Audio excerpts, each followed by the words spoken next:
Stove on చేసి ఇది ఎందుకు పెట్టాను ప్యాన్ అంటే కడాయి అంటే నాన్ స్టిక్ ప్యాన్ కాబట్టి అడుగంటది అన్నట్టు. ఇక నెయ్యి ఎంతసేపు చేసినా కూడా వేరే ప్యాన్లో అయితే అడుగంటిపోతుంది. ముద్దలు ముద్దలు చేసినావు కదా, మరి కలుపుతున్నావు ఎందుకు? కలపాలి, అడుగంటకుంటుండాలి.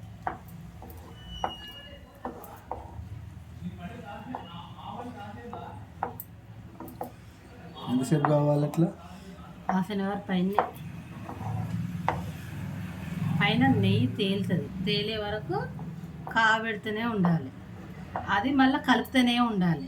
కలపకపోతే ఏమవుతుంది, అడుగంటిపోతుంది. ఇంకా ఇట్లా కలపాలి. కలుపుతుంటుంటే పైన నెయ్యి తేలుతుంటుంది.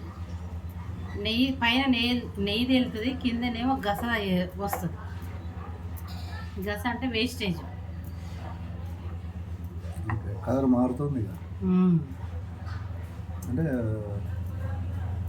ఎందుకు చక్కెర తీసుకున్నా అంటే స్టీల్ అయితే మళ్ళీ చాలాసేపు ఉండటం వల్ల స్టీల్ హీట్ ఎక్కుతుంది కదా, చక్కెర అయితే హీట్ ఎక్కదు. ముద్దలు ముద్దలు పోయి అయిపోతుంది కదా, కరిగిపోతుంది. వెన్నె ముద్దలు కరిగి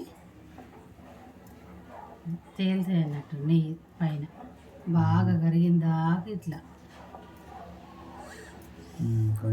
ఓకే,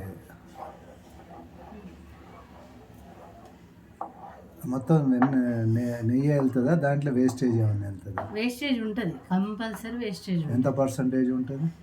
25% ఉంటుంది వేస్టేజ్ ఈజీగా. ఏంటంటే చిక్కడి పాలు కాబట్టి ఈ మాత్రం వెళ్ళింది. ఇట్లా తీసిన నెయ్యి ఎన్ని రోజుల పాటు నిల్వ ఉంటుంది? ఎన్ని రోజులైనా ఉంటుంది నిల్వ, ఏం ఖరాబ్ కాదు. దాంట్లో ఒక 2 ఇలాచీలు, 2 మిరియాలు వేసుకుంటే ఓకే. ముద్దలు పోయి ఇట్లా అయింది. ఇలాచీలు ఏంటంటే సువాసన, మిరియాలు ఏంటంటే ఈ ఖరాబ్ కాకుండా ఉండడానికి.